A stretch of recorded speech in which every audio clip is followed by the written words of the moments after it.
हम आप लोगों को आज एक विशेष शिव कथा में आज आपको हम एक सत्य कथा विद्यापति की सुना रहे हैं।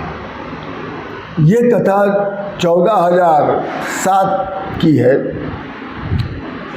ये कथा को हमने कई लोगों के मुख से भी सुना और गीता प्रेस से संबंधित धार्मिक ग्रंथों में भी मैंने पढ़ा और एक बार वहाँ मैं कथा करने गया था, प्रवचन करने गया था, तो मैंने वहाँ से भी लोगों को सुना। इसलिए जैसा मैंने सुना सत्य थी ये कथा, तो उसी हिसाब से मैंने इसको अपने ही भाषा में लिपिबद्ध किया है।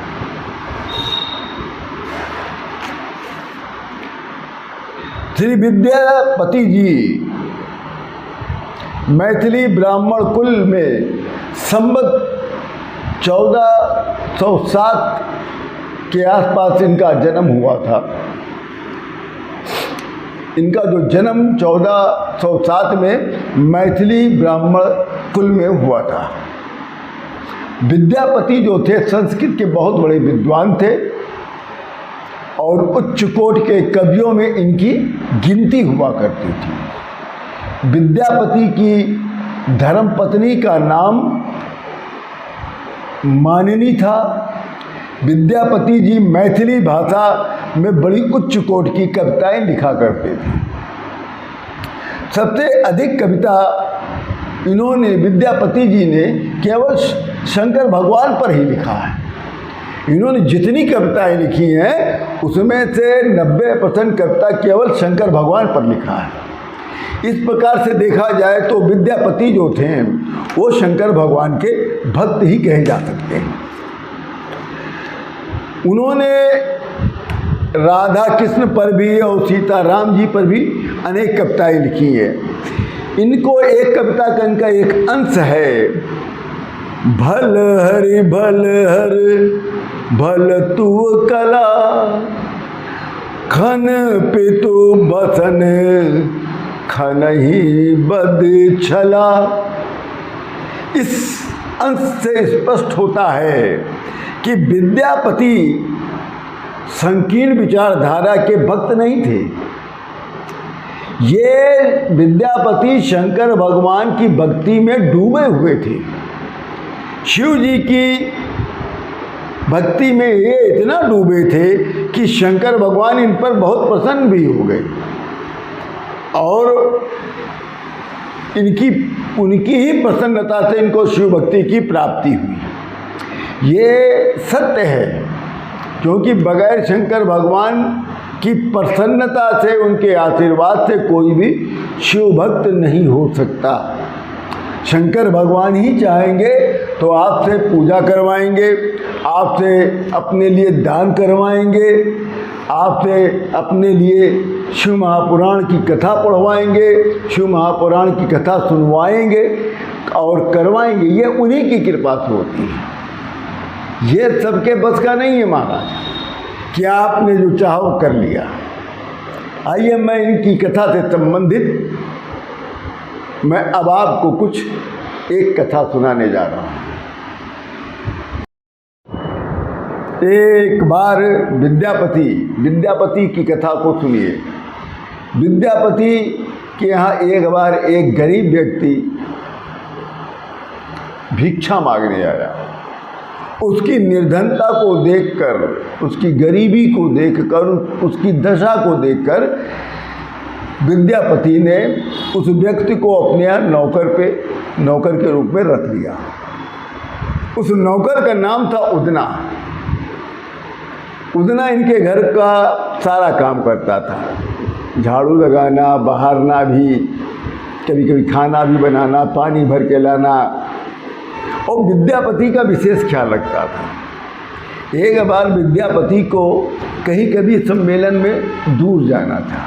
पहले तो पक्का रास्ता था नहीं जैसा आजकल है, और कोई साधन नहीं था आने जाने का, तो ये लोग पैदल ही चले जा रहे थे कभी सम्मेलन के लिए, कच्चे रास्ते से, कभी खेत से, कभी मेड़ से।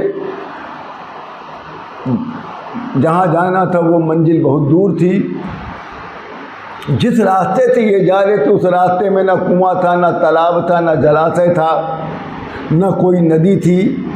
गर्मी का दिन था, दोपहर का समय था, धूप और गर्मी भी प्रचंड थी। विद्यापति को शिव की माया देखे महाराज, विद्यापति को बहुत जोरों से प्यास लगी और इतनी प्यास तेज हो गई कि विद्यापति पानी के लिए छटपटा गया। तब विद्यापति ने उदना से कहा, अपने नौकर से कहा, देखो कहीं अगर हो सके तो थोड़ा सा ही अगर पानी मिल जाए तो मेरी प्यास मिट सके, मेरे गले को तरावट मिल सके, मेरी प्यास बहुत जोरों से लगी है। इतना कहते ही उदना जो था, जहाँ दूर दूर तक कोई कुआं नहीं था, जलाशय नहीं था, तालाब नहीं था, नदी नहीं था, उस समय हैंडपंप भी नहीं होते थे, पर उदना पता नहीं कहाँ से थोड़ी ही देर में थोड़ा सा पानी लेके आ गया। विद्यापति पानी देखकर अपने नौकर उदना पर बहुत प्रसन्न हुए और उसके लिए उसको बहुत ही शाबाशी देने लगे। विद्यापति भी उसकी स्वामी भक्ति पर बहुत प्रसन्न थे। विद्यापति ने जैसे जल पिया और अपनी प्यास बुझाई तो उनको ये आभास हो गया कि ये जो जल है ये साधारण जल नहीं, ये अद्भुत जल है। ये जल का स्वाद एकदम गंगा जल जैसा लग रहा है। तो उन्होंने ऐसे ही मजाक में उदना से पूछ लिया कि ये जल तुम कहाँ से लाए हो? इतनी जल्दी जल कहाँ से ले आए? न यहाँ कहीं नल है, नल तो होता ही नहीं था, न कुआं है, न तालाब है, न जलाशय है, न नदी है, तो तुम्हें जल कैसे मिल गया? और न दूर दूर कोई घर है।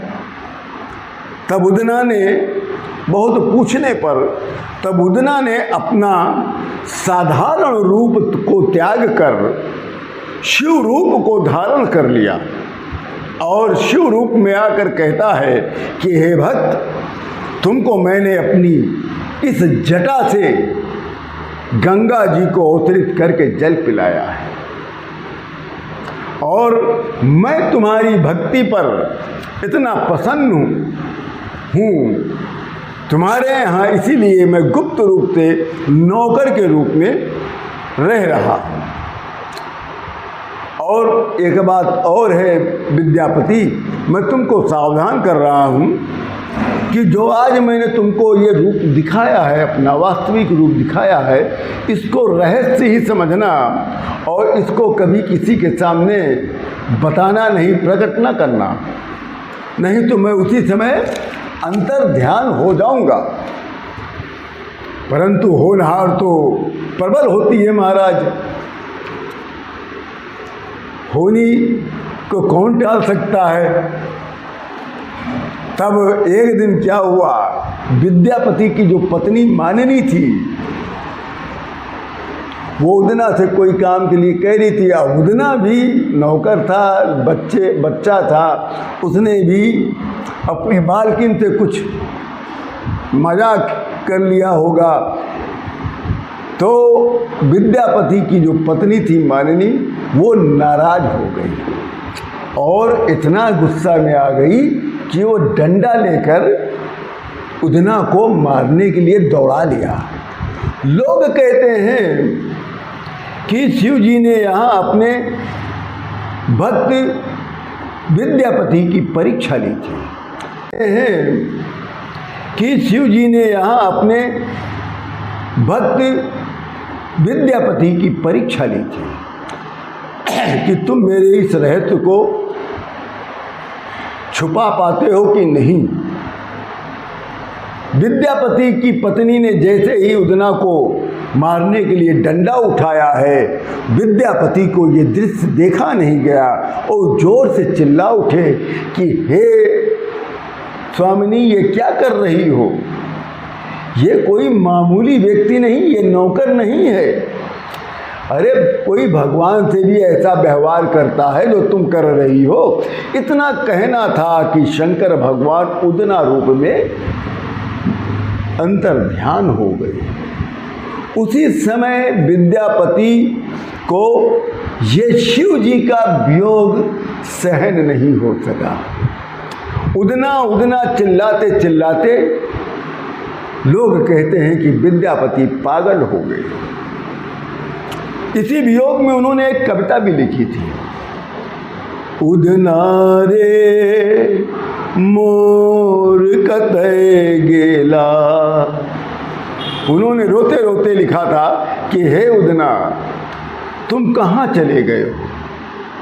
कतय गेला शिव की तू भेला,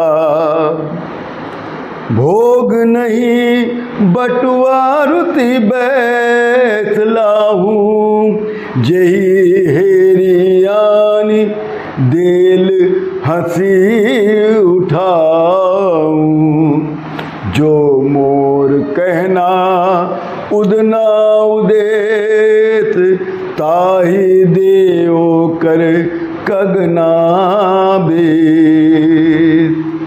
नंदन वन में भेटल महेत, गौरी मन हर्षित मेटल कलेत।